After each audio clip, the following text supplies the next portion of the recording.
on DAB digital radio, digital TV, downloads and online. This is 5 Live. With Gabby Logan. I'm Gabby Logan, and coming up between now and midday, Lewis Hamilton's 7 points ahead with one race to go. But what happens at the other end of the grid? We'll be talking to Simon Vigar, who's interviewed Hamilton and has just written a book about one of the least successful teams in Formula One history. Now, there were no Shanghai surprises for Lewis Hamilton this morning. Hey. He now goes into the final Grand Prix in a fortnight, 7 points ahead of Felipe Massa. How excited were you about getting that one out? Have you, my work here is done now. But how will he manage in Brazil with the crowd supporting his rival? What's your Brazilian joke going to be? a man who may know, Simon Vigar, a journalist and motor racing fan, is with us. Good morning. How are you? Very good, thanks. Try and ignore these two if you can. I think we should drop the F1 chat. Let's talk about Crystal Palace. I can only apologise. I assumed you were on the phone. It's very rude. Are you slightly embarrassed now you have to face him? You've got to walk the walk. I've got lots of really good questions about Formula 1. I especially want to know what happened to the Arkansas Chuggabug. That's dear. wacky races, man. Well done. Let's talk about Lewis first of all, if we can, Yes. Simon. You interviewed him in the Before he past. was famous, yeah. Yeah. And I agree with you. I think he is charming. He's got some bad press in the last week, but that's just envy. That's just the green-eyed monster. He got a bit of bad press at the end of last season as well, because when he moved to Switzerland and said it was because he wanted to get away from the pressures of fame, and we all knew it's because of tax. Yes. That didn't endear him to a lot of people. That did was it? a mistake. No. Simon, it was me that said he was charming.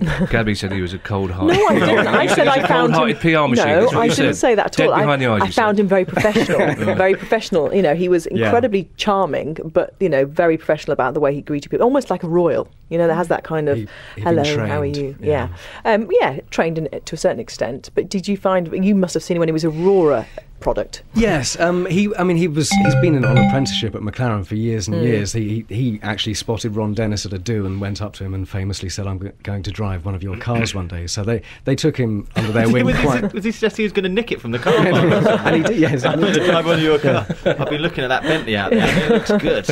And so they were looking after him for a long time. But no, I think he is down to earth. He is obviously hard as nails, and he will have to try pretty hard to throw it away at the Brazilian Grand Prix, so I hope he doesn't. He's going to learn, isn't he, from his mistakes? And, Absolutely.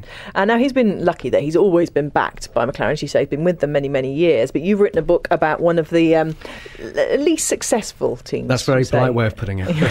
Minardi. Why did you choose Minardi to write a book about? Well, I've always supported the British teams, but Minardi, this small Italian team, I always had a soft spot for them because it was, I don't know, like supporting Italy in the Six Nations, or the Eddie the Eagle of Formula One. Eddie the Eagle, or supporting Crystal Palace. It's that sort of thing. I deserve that. When they do score the odd point and beat teams that they really shouldn't be beating, the success is all the sweeter. So, but 340 Grand Prix over Yes. 20 years and not one single podium finish. no, they didn't win. They didn't get on the podium. They didn't get a pole position. Even in that terrible race at Indianapolis, do you remember when there were only 6 cars taking part? They were 2 of the cars of the 6. Even then, they didn't get on the podium. What motivated them to keep going then? For the love of It's a it. serious question. Well, for the love of it, it was a great little team, and a lot of people stayed there for years and years and years. They were a great talent spotting team. Alonso started there, Fisichella, Trulli, Webber, they all started there. And frankly, the big teams need the small teams at the back, because as soon as you get people like Honda and Toyota finishing at the back, then the boards start thinking during a global credit crunch, actually, maybe we don't want to be spending squillions on this, and so they miss the small teams now. Well, actually, you brought it up, so let's talk about that. How is the credit crunch going to affect Formula One? Obviously, Max Mosley was talking last week about potentially money leaving the sport. It's going to. I mean, Williams for one come to mind. It wasn't so long ago that they won the World Championship with Damon Hill 12 years ago. Now they're qualifying nearer the back. One of their big sponsors is RBS. A lot of the rest of the money comes from Iceland. So yeah, things are going to get very, very tight for a lot of the teams.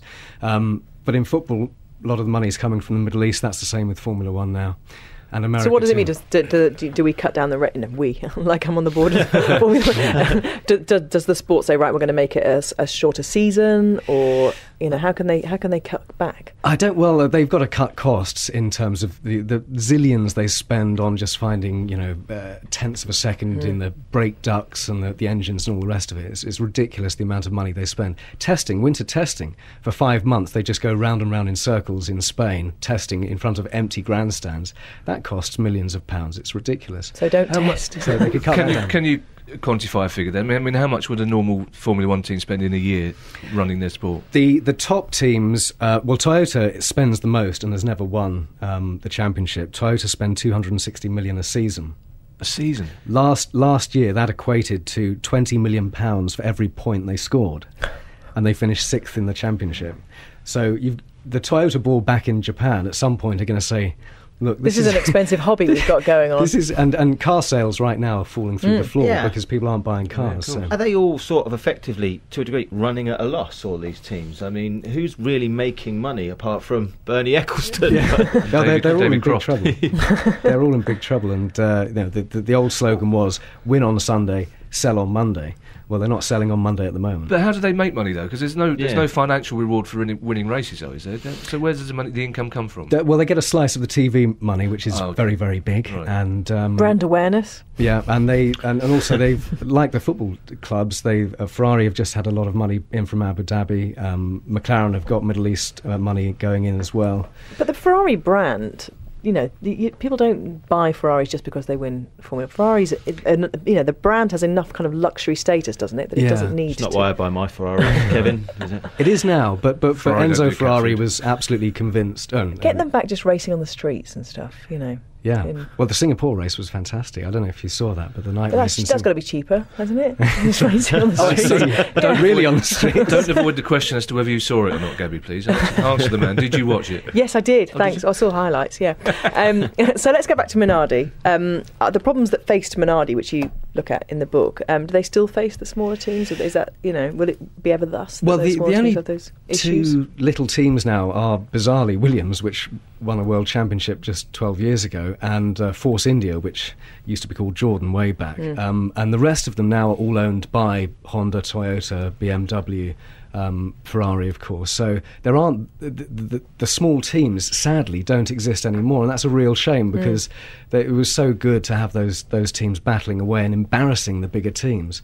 Minardi became Toro Rosso. Toro Rosso won the Italian Grand Prix a few weekends back, and that's a great story because it's still basically the same mechanics, the same factory in Italy, but with a lot of money pumped in by Red Bull.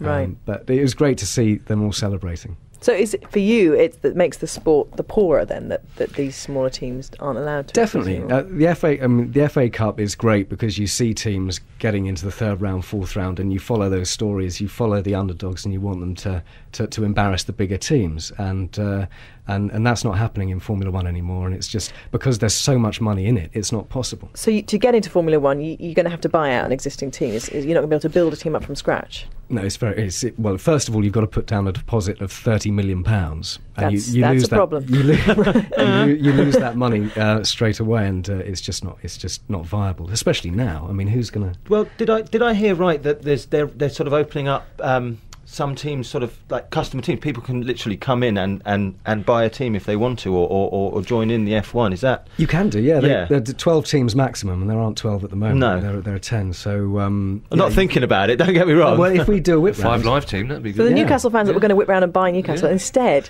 buy a car, buy a team. Absolutely. What changes would you make to Formula One to make it a more interesting competitive sport then, to get people onto the grid, get people into pole position who haven't been there before? Well, you start talking about standard cars, the same cars for everybody, but then Formula One wouldn't be Formula One if everybody was racing the same thing. That's what makes it the pinnacle, is that everybody's doing their own thing. It's very difficult with all this money being put in by Toyota, BMW, Honda. They're going to keep outspending each other if they can afford to. The little guys aren't going to stand a chance. There are lots of ideas being bandied around about, sharing engines and this sort of thing. Next year they've got some new rules coming in to try and improve overtaking. But it's tough. I'm afraid it's tough at the top. You're a big Formula One fan, Joe, aren't you? I like all sport. I do like Formula One. I used to first got into it. My dad got me with Nigel Mansell when you had Senna and Piquet and everyone just sort of really